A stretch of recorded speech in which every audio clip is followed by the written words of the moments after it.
Hello everyone, this is the topic Therapeutic Nihilism, which is the second topic of the chapter Unity of Medicine by Dr. Stuart Close. Now, this concept states that there should be no medication to treat or cure patients. It says that the body and the mind should heal on its own without taking any medicine. तो ये जो idea था ये इसका existence कब आया? तो in the early 19th century. और लोगों के दिमाग में ये आइडिया या वो टाइम के जो फिजिशियंस थे उनके दिमाग में ये आइडिया क्यों आया कि कोई मेडिसिन की ज़रूरत है ही नहीं पेशेंट को ट्रीट करने के लिए, या फिर ह्यूमन बॉडी अपने आप खुद को खुद ठीक कर लेगी. तो ये इसीलिए आया क्योंकि वो टाइम पे जो मेडिकल प्रोसीजर्स थे वो बहुत ही इनह्यूमन और क्रूएल थे. तो जो ट्रीटमेंट की वजह से पेशेंट की सफरिंग हो रही थी वो एक्चुअल डिजीज़ से ज़्यादा हो रही थी. So it came into existence because people came to know that the medicines in those days were causing more harm than the natural diseases. Now, due to this concept of therapeutic nihilism, the popularity of homeopathy was also reduced. तो वो इस चीज़ का effect हमारे homeopathy पे भी हुआ. This is because people, especially physicians, did not correctly understand the various concepts stated in homeopathy. तो पहले से ही होम्योपैथी के मैकेनिज्म्स और होम्योपैथी के जो मेन प्रिंसिपल्स है वो समझना सारे फिजिशियंस के लिए बहुत ही कॉम्प्लेक्स रहा है. इसीलिए हमेशा से homeopathy was a topic of controversy. तो हमारे जो बेसिक प्रिंसिपल्स थे जो उन लोगों को कंट्रोवर्शियल लगे वो डॉक्टर स्टुअर्ट क्लोज ने इसमें स्टेट किए. सबसे पहला है कि a general principle of curative medicine. इसमें डॉक्टर हैनेमन जो थे उन्होंने he was the first person जिन्होंने कहा कि कोई भी साइंस जो होता है, द साइंस ऑफ मेडिसिन या जो ट्रीट करते हैं वो एक प्रिंसिपल पे, एक यूनिवर्सल प्रिंसिपल पे बेस्ड होता है. ये डॉक्टर हैनेमन पहले थे बताने वाले, लेकिन ये उनका आइडिया फिजिशियंस को एक्सेप्ट करने के लिए बहुत टाइम लगा. So no principles of treatment before times of Dr. Hahnemann. So there were no principles of treatment. हर कोई अपनी own theory के अनुसार patient को treat करते जाता था. So patients were treated to physicians' own theories.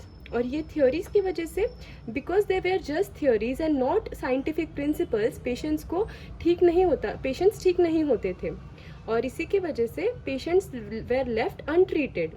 अभी ये जो theories होती थी ये हमेशा बदलते रहती थी और ये चलता रहा बहुत सालों तक. उसके बाद doctor Hahnemann came up with a new principle of treatment, but the physicians in those days got confused. तो जब डॉक्टर हैनेमन ने होम्योपैथी डिस्कवर की वो टाइम पे physicians got confused. They thought it is something against medicine. Now second, the principle of potentization and minimum dose. Now both of this concepts are again very unique to homeopathy. The method of giving large doses of medicine was present since hundreds of years, and instead of getting cured, the patients suffered due to the bad effects of large doses. तो पहले से ही it was a tradition of all the physicians to give medicines in large doses, and because of this large doses, patient used to suffer from its bad effects. Then Dr. Hahnemann noticed this and he went on decreasing the doses of the medicine. So Dr. Hahnemann was the first to come up with this idea of minimum dose. To achieve the minimum dose, he invented the methods of trituration and succussion. But the physicians got confused again that if large doses does not cure, how can small dose help?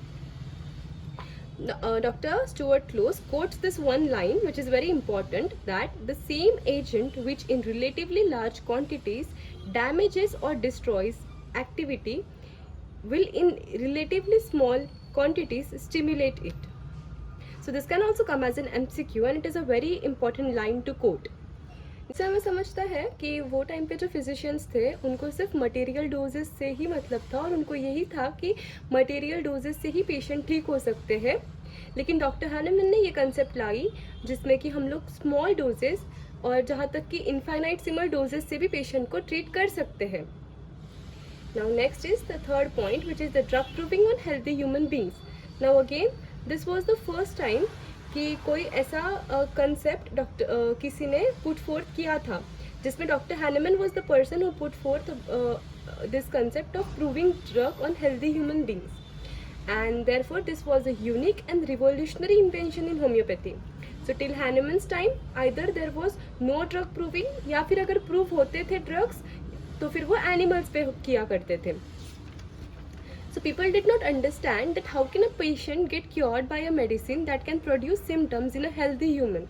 तो जो हमारा very core principle है homeopathy का, वही physicians को समझ नहीं आता था. जो हनीमैन के कंटेम्पररीज थे यानी जो दूसरे फिजिशियंस थे एलोपैथी प्रैक्टिस करने वाले या अदर पैथीज वाले, उनको ये समझ ही नहीं आता था कि how can healthy person produce symptoms और how can a drug be proved on healthy person. Now forth point, which is a single remedy. Again, it was accepted since hundreds of years that many medicines must be given at a time to cure a patient. अभी भी ये लोगों का ऐसे ये होता है मान्यता कि जितने ज़्यादा मेडिसिन हम लेंगे उतना जल्दी हमें क्योर मिलेगा. लेकिन doctor Hahnemann propose the theory of simplex, that is giving a single simple medicine at a time, and physician didn't accept this idea very easily, which was very obvious, क्योंकि अभी भी हमें ये आइडिया एक्सेप्ट करने के लिए काफ़ी time लगता है. So now at the end, Dr. Stuart Close says that physician should understand that we need to find a golden mean between no medicine and too much of medicine. He says that this golden mean is achieved only by homeopathy, and thus for this it is necessary to understand these basic concepts of homeopathy. So this was all about therapeutic nihilism. Thank you.